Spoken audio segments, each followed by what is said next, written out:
नमस्कार, मैं हूं मृत्युंजय कुमार झा और कमोडिटी सुपरफास्ट में आपका स्वागत है। और सुपरफास्ट रफ्तार से गोल्ड का मार्केट ऊपर जा रहा है। 49,500 के ऊपर चला गया है मार्केट। अच्छी तेजी आई है और 200 रुपए से ज्यादा की मजबूती गोल्ड में दिख रही है। और इस वक्त 49,500 के ऊपर गोल्ड में ट्रेड हो रहा है। अंतर्राष्ट्रीय बाजार में गोल्ड का भाव $1875 प्रति औंस के ऊपर ट्रेड कर रहा है। इसके अलावा अगर हम बात करें क्रूड की, तो क्रूड का मार्केट हालांकि अंतर्राष्ट्रीय बाजार में दायरे में है, लेकिन एमसीएक्स पर कच्चे तेल में मजबूती है। और इस वक्त एमसीएक्स पर क्रूड में 85 रुपए की तेजी है, करीब 1.5% ऊपर है एमसीएक्स पर कच्चे तेल का भाव। यूरोप में फिर से कोरोना के मामले बढ़ने से अंतर्राष्ट्रीय बाजार में हालांकि एक बार फिर से चिंता बढ़ने लगी है, जिसको लेकर डिमांड को लेकर आशंका है। लिहाजा अंतर्राष्ट्रीय बाजार में अभी भी एक रेंज का मार्केट हम देख पा रहे हैं। नेचुरल गैस में अच्छी तेजी आई है, उछाल है करीब 3.5% का, 378 रुपए के ऊपर है अभी भाव नेचुरल गैस का। यूरोप में सर्दी बढ़ने से डिमांड बढ़ने की बात हो रही है, जिसका इम्पैक्ट प्राइस के ऊपर आगे और दिख सकता है। इसके अलावा एडिबल ऑयल में तेजी है। क्रूड पाम तेल 1120 के आसपास है। सोया तेल में भी तेजी का माहौल है 1210 के आसपास। ग्लोबल मार्केट में जो तेजी आई है उसका इम्पैक्ट हम इंडियन मार्केट के ऊपर भी देख पा रहे हैं। इसके अलावा एक रिपोर्ट आई है सी की, solvent extractors association of India की, जिसमें यह कहा गया है कि खाने के तेल की इंपोर्ट में कुछ कमी आई है। 2020-21 में करीब 131 लाख टन का इंपोर्ट हुआ है और सिर्फ 40,000 टन इंपोर्ट कम हुआ है पिछले साल के मुकाबले। तो मामूली कमी यहाँ पर इंपोर्ट में दर्ज की गई है। तो ये 5 खबरें इस वक्त की। इन 5 खबरों के बाद अब हम बात करते हैं 5 ट्रेडिंग कॉल्स की। वंदना भारती हमारे साथ जुड़ी हैं एसएमसी ग्लोबल की। वंदना जी, बहुत स्वागत है आपका। शुरुआत गोल्ड से। गोल्ड का मार्केट बहुत ही तेजी के मूड में दिख रहा है, 49,500 के ऊपर। क्या लगता है आपको, क्या करना चाहिए गोल्ड में? मृत्युंजय जी, देखा जाए तो यहाँ पे एक सेफ हेवन बाइंग लौट के आ रही है और ये कम होता है कि डॉलर इंडेक्स और गोल्ड में यहाँ पे एक बार में बढ़त की तरफ दिखे।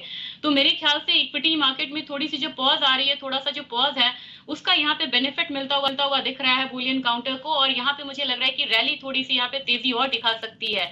यहाँ पे बाइंग में बने रहना चाहिए और काफी दिनों के बाद एक रेजिस्टेंस जो है 49,400 का, इसको ब्रेक करता हुआ एमसीएक्स गोल्ड नजर आ रहा है। मेरे ख्याल से अगर इससे ऊपर अगर क्लोजिंग होती है 49,400 से ऊपर की जो क्लोजिंग होती है, तो यहाँ पे फिर से हम एक बार 49,900 तक के लेवल्स पे यहाँ पे आते हुए देख सकते हैं।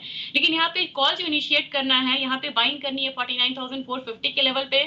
टारगेट रहेगा 49,675 का। स्टॉप लॉस यहाँ पे हम लगा के चलेंगे 49,350 रुपीज का। अच्छा, चांदी में वंदना जी इस वक्त 335 रुपए की तेजी है और 67,000 के बेहद करीब है चांदी का मार्केट, चांदी का प्राइस। चांदी पर आपका व्यू क्या है? चांदी में क्या करना चाहिए? मृत्युंजय जी, मुझे लग रहा है कि तेजी यहाँ पे दोनों ही कमोडिटी में है, बुलियन काउंटर की और चांदी में। मुझे लग रहा है जो तेजी है वो थोड़ी सी यहाँ पे कम है एज कम्पेयर टू गोल्ड। और जो सीएफटीसी का जो लॉन्ग पोजीशंस बिल्डअप हुए हैं गोल्ड में, वो सिल्वर से ज्यादा यहाँ पे गोल्ड में। लेकिन सिल्वर में भी मुझे लग रहा है कि एक बाइंग जो है वहां पे इंटैक्ट रहेगी। न्यू बाइंग मोमेंटम आते हुए यहाँ पे हम देख सकते हैं। बाइंग में बने रहना चाहिए। 66,900 के लेवल पे एक बार बाइंग करनी चाहिए और 67,400 का यहाँ पे टारगेट रखना होगा। स्टॉप लॉस यहाँ पे हम लगा के चल सकते हैं 66,700 का। ओके, कॉपर का मार्केट आपको डे ट्रेड के लिहाज से, इंट्राडे के लिहाज से कैसा दिख रहा है? 738 के आसपास है कॉपर। बाइंग या सेलिंग? कॉपर में मुझे आज के दिन में तो मृत्युंजय जी लग रहा है कि एक सेलिंग जो है इनिशिएट किया जा सकता है। इनिशियली इसने मॉर्निंग में थोड़ा सा बेस मेटल काउंटर ने अपसाइड दिखाया था, लेकिन यहाँ पे करेक्शन मुझे एक्सपेक्टेड है। 739 के लेवल पे एक बार सेलिंग इनिशिएट करना चाहिए। 732 का टारगेट रखना होगा। स्टॉप लॉस यहाँ पे 742 का लगाना चाहिए। लेकिन यहाँ पे एक बात और बोलना चाहूंगी, रिटेल सेल्स डेटा हो, जॉबलेस क्लेम हो या फिर कोई जीडीपी नंबर्स हैं शेड्यूल इस वीक के लिए जो कि पॉजिटिव होके आने की उम्मीद है। तो मेरे ख्याल से जैसे ही यहाँ पे टारगेट्स आते हैं 732, इसको आप प्रॉफिट बुक करिए, निकलिए। और सेल पोजीशन को अगले मतलब हफ्ते का जो आधा हफ्ता बचा हुआ है उसके लिए यहाँ पे आप कैरी ना करें और जो भी लोअर लेवल आएगा हो सकता है वहां से फिर से बाइंग इमर्ज हो जाए बेस मेटल काउंटर में। क्रूड का मार्केट तेज है और खास करके एमसीएक्स पर कंपेयर टू इंटरनेशनल मार्केट तेजी ज्यादा है।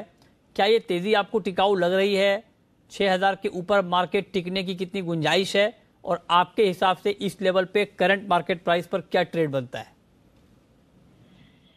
मृत्युंजय जी, यहाँ पे 2 हफ्ते से गिरावट थी और ये भी हफ्ता लग रहा था कि क्रूड में थोड़ी सी गिरावट रहेगी। न्यूज थोड़े से पॉजिटिव हुए हैं यहाँ पे, और एक कॉशियस ट्रेडिंग यहाँ पे दिख रहा है क्रूड में। मेरे ख्याल से 5900 जब तक तोड़ता नहीं है, नेक्स्ट लेवल यहाँ पे हम सेलिंग का इनिशिएट हमें नहीं करना चाहिए। और आज के डे ट्रेड में मुझे लग रहा है कि एक बाइंग जो है वहां पे क्रूड में बनता हुआ दिख रहा है। 6050 के लेवल पे एक बार बाइंग करनी चाहिए। 6200 का यहाँ पे टारगेट रखना होगा। स्टॉप लॉस यहाँ पे 5975 का लगा के चल सकते हैं। साथ में एक चीज बताना चाहूंगी कि अगर एक बार भी अगर 6200 से ऊपर की क्लोजिंग आती है तो ही हम फर्दर हायर साइड आता हुआ देख सकते हैं, नहीं तो मुझे लग रहा है कि इस लेवल पे फिर से बिकवाली आ सकती है। और अगर क्लोजिंग 5900 से नीचे आए तो फर्दर यहाँ पे डाउन साइड आता हुआ देख सकते हैं। तो यहाँ पे जो ट्रेडिंग मोमेंटम है वो बाइंग और सेलिंग दोनों साइड यहाँ पे बन रहा है। स्ट्रिक्ट स्टॉप लॉस के साथ आज के लिए बाइंग करके चल सकते हैं। सोया तेल, रिफाइंड सोया तेल, यहां पर आपको लगता है कि इस वक्त इस प्राइस पर बाइंग करने का मौका है, खरीदना चाहिए रिफाइंड सोया तेल?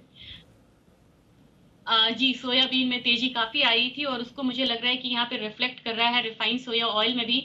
कल के मूव के बाद आज थोड़ा सा करेक्शन आया, उस करेक्शन को यहाँ पे एक मुझे लग रहा है कि बायर्स के लिए वो फायदेमंद था। और एक बार मुझे लग रहा है कि थोड़ा सा डिप आता है, 1210 1211 आता है, बाइंग करके चलना चाहिए। एक रेजिस्टेंस है 1221, वहां तक का मैं टारगेट देना चाहूंगी। मुझे लग रहा है कि एक बार 1221 अचीव हो सकता है। इसके लिए स्टॉप लॉस लगाना होगा 1205 रुपए का। और मुझे लग रहा है कि एक शॉर्ट टर्म बाइंग सोयाबीन हो या रिफाइंड सोया हो या सीपीओ, तीनों में यहाँ पे देखने को मिलेगा। और मस्टर्ड में भी मुझे लग रहा है कि स्पॉट में थोड़ी सी तेजी जो है वो बरकरार रह सकती है। ये 5 कॉल जहां पर आपके लिए ट्रेड करने का मौका बनेगा। अब हम हमारे साथ कुछ कॉलर जुड़ रहे हैं। सूरज सिंह हैं मध्य प्रदेश से, पूछिए सूरज। हेलो मृत्युंजय जी। जी नमस्कार, पूछें। नमस्कार सर। सर मेरा सवाल था कि सोयाबीन में और कितने भाव तक जाएगा, क्या सोयाबीन में और उछाल होगी? सोयाबीन क्या जानना चाह रहे हैं सर आप? सोयाबीन में और उछाल होगी सर? अच्छा, सोयाबीन में और तेजी आएगी क्या? बताइए वंदना जी, क्या लगता है? दाम तो बढ़े हैं हाल के दिनों में, आज हालांकि मार्केट थोड़ा रुका हुआ है, क्या लगता है? मुझे लग रहा है मृत्युंजय जी की थोड़ी सी जो बाइंग है वो यहाँ पे रहेगी। कल की उछाल के बाद थोड़ा सा करेक्शन आया है, लेकिन 5000 से 5100 के लेवल पे इसने बहुत बढ़िया बेस बनाया है। बहुत ज्यादा सर हायर अपसाइड की उम्मीद ना करें। और मुझे लग रहा है कि यहाँ पे एक थोड़ा सा स्मॉल टारगेट को लेके हायर साइड में चल सकते हैं। मुझे लग रहा है कि 6200 का जो लेवल है दिसंबर कॉन्ट्रैक्ट में वो यहाँ पे आ सकता है। तो जो भी करेक्शन मिल रहा है वहां पे बाइंग करिए, 6200 आता है वहां पे प्रॉफिट बुक करिए। और इस पोजीशन के लिए करंट मार्केट प्राइस पे जो स्टॉप लॉस यहाँ पे लगा के चलना होगा वो होगा 5750 का। तो मेरे ख्याल से थोड़ी सी बाइंग अभी भी यहाँ पे आ सकती है सोयाबीन काउंटर में। तो आप कह रही हैं कि सोयाबीन में कुछ और तेजी की गुंजाइश बन रही है, इस पर आप नज़र बनाकर चलें, ठीक है। ग्वार पर वंदना जी आपका व्यू ग्वार के ऊपर? ग्वार ऐसी कमोडिटी है मृत्युंजय जी जहां करेक्शन आ रहा है, वोलाटाइल तो बहुत है। एक दिन में हम दोनों साइड का मोमेंटम आते हुए देखते हैं। मेरे ख्याल से यहाँ पे जो मेन ट्रेंड है उसके साथ बने रहना चाहिए ग्वार में। 6300 के प्राइसेस हैं यहाँ पे दिसंबर कॉन्ट्रैक्ट में। मुझे लग रहा है कि एक बार 6450 से 6475 तक के जो लेवल्स हैं वो यहाँ पे आते हुए दिखेंगे। स्ट्रिक्ट स्टॉप लॉस 6250 इसके साथ यहाँ पे ट्रेड करना चाहिए। और ग्वार में मुझे लग रहा है कि जो मेन ट्रेंड है उसके साथ यहाँ पे चलना चाहिए। राइट, बहुत शुक्रिया वंदना जी आपका जुड़ने के लिए, बताने के लिए कहां पर कमाई के मौके बनेंगे।